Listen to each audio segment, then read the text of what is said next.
Hello, I'm Tiffany Parks, and this is A Bittersweet Moment with Katy Sewell.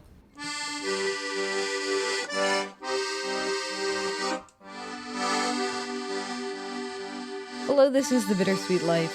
I'm Katy Sewell, and this is your midweek Bittersweet Moment. Now, on Monday, we talked about journaling. Well, we talked about a lot of things, but one of the things we talked about was journaling. What to do with your journals, what you write down in your journals, whether you journal at all. And that conversation made me go looking for forgotten journals or loosely remembered journals. And also for one that I referred to, a diary, where I jokingly said I recorded what birds were at a particular park. If you haven't heard Monday's episode yet, I encourage you to go back and listen to that larger discussion first, and then come listen to this. I'm just going to read you a few entries, hopefully as both entertainment and also perhaps inspiration. But, take from it what you will. First, I wanted to go back and find that diary, that one where I talk about the birds, to see if that memory was actually a real thing. And let me tell you, it is. There's other stuff in here, but there's a lot of bird talk. Now, this is a diary. It's a light pink color. It has a lock on it. The lock is covered in rust, and it was started when I was around the age of 11.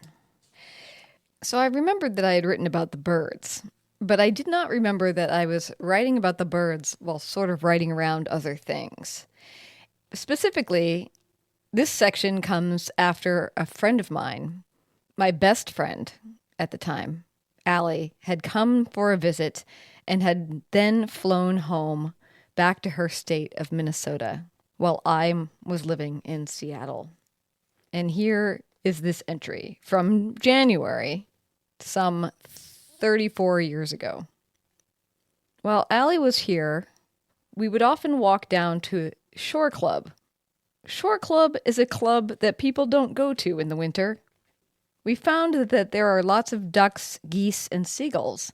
Though it's hard to explain, the ducks and other birds seemed to beg for food. That's another thing I love about 11-year-old writing. What's hard to explain is actually extremely easy to explain. The birds seemed to beg for food. When we did bring food, all the birds gathered around us. At that park, we talked and had a good time. Today, after Allie had gone home, I walked down to the park. Without Allie, it was lonely. No duck or any other bird was in sight. So I threw some bread on the ground, and by the time I left the park, many birds had circled around me. Most of them were seagulls. While I was there, I think about many things. Although I miss Allie, we had more fun than I ever had for a long time. We laughed and enjoyed each other's company. I can't wait to see her again. And then just a few days later, on January 7th, here I am at the Shore Club again.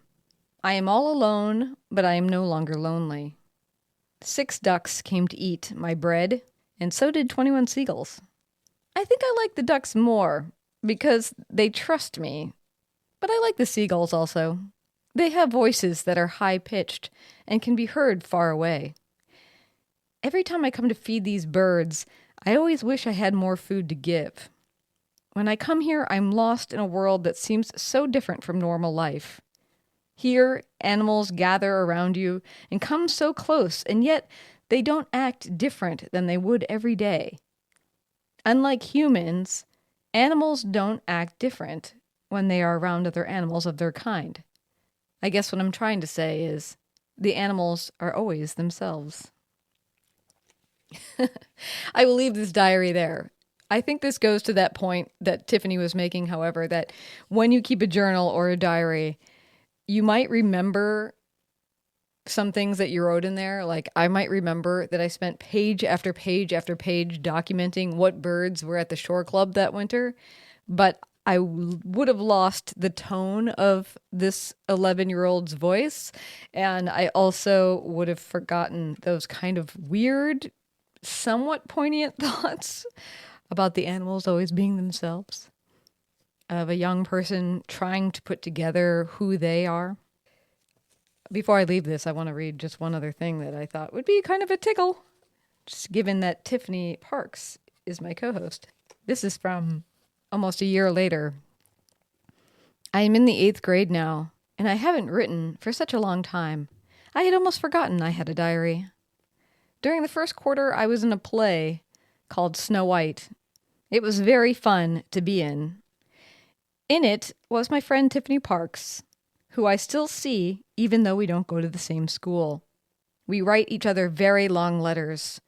One she wrote was 105 pages long. All right, so we're going to leave that there and move on. I'm not going to read from every journal I've ever done. This is the last one. But I think it gets to another point that I think is worth thinking about when you decide whether or not you want to journal. One of the things I really like to keep a journal for is when I go on a trip. I would say that consistently, when I go somewhere new, is the most likely time that I will buy some sort of new journal and start writing things in it. And oftentimes I write just observations, things that happened that I don't want to forget. So the rest of what I'm going to read to you is from a journal that I kept in April of 2010 when I was visiting South Africa. And a lot of things that I write in here are just snapshots of information, things that I want to remember that I might otherwise forget. And here's an example. Singing. It's the first thing I hear at the airport. A girl mops the bathroom, all the while singing beautifully and loudly, muffled only by the electric hand dryers, not the coming and going of weary travelers. It was to be the beginning of many songs to come. Before dinner and after, all the guests gather together to sing in harmony.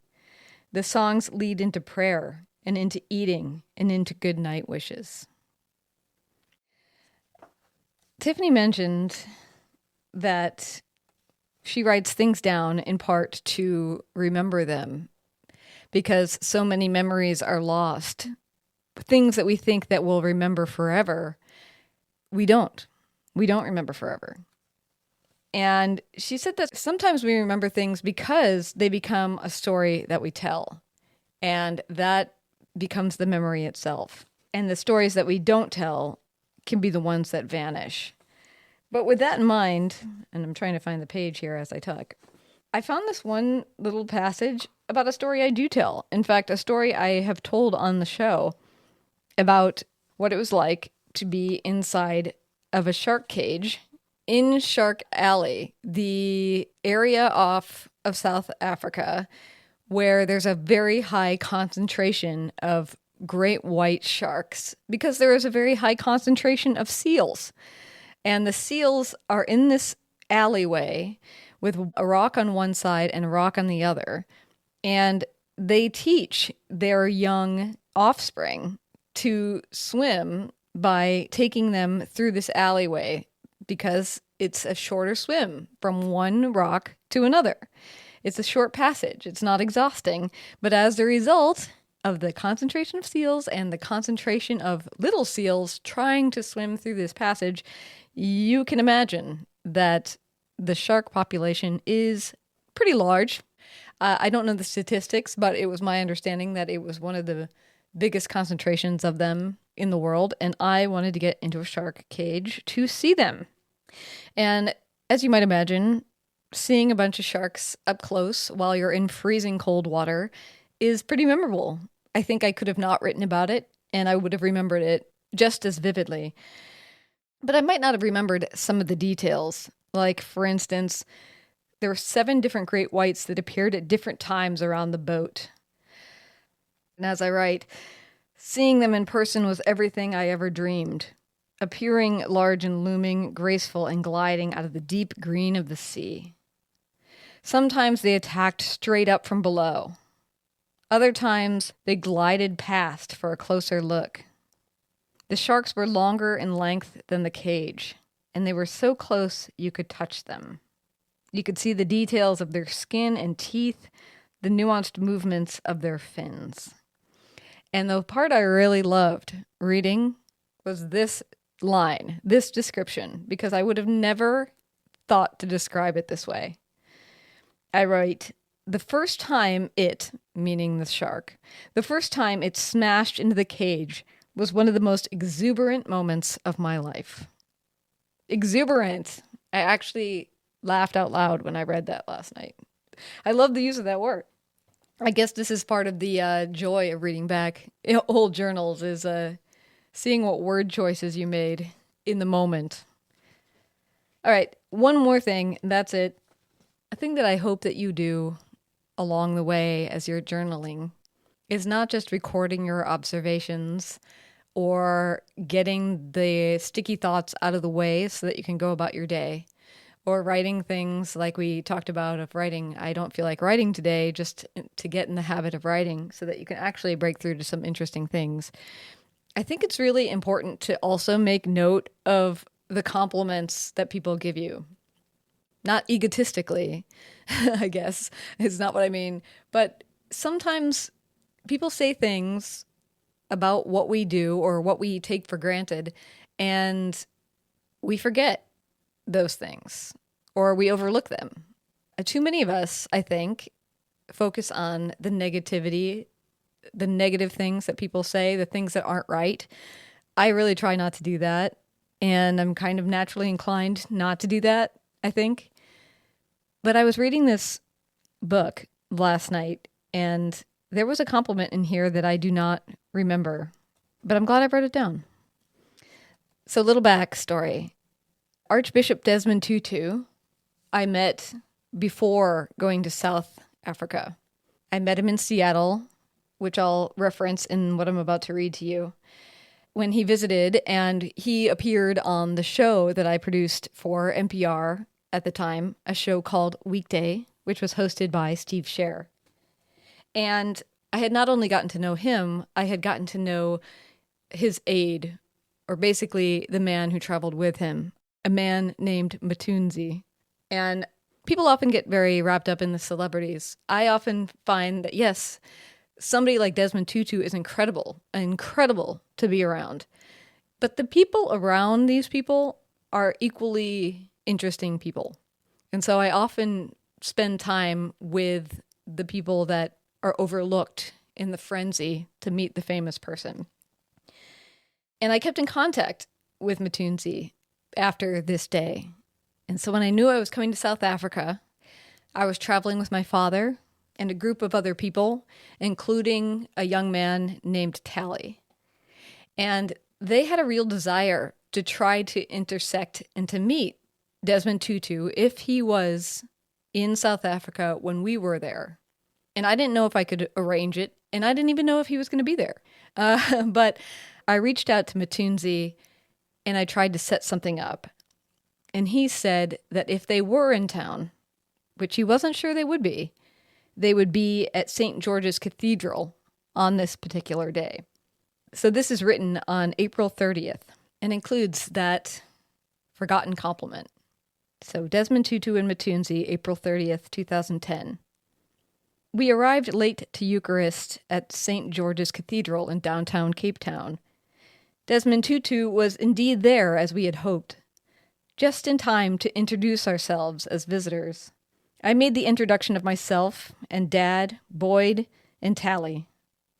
Communion was served to us by the former Archbishop himself. It was clear that I was not familiar with Catholic religious traditions.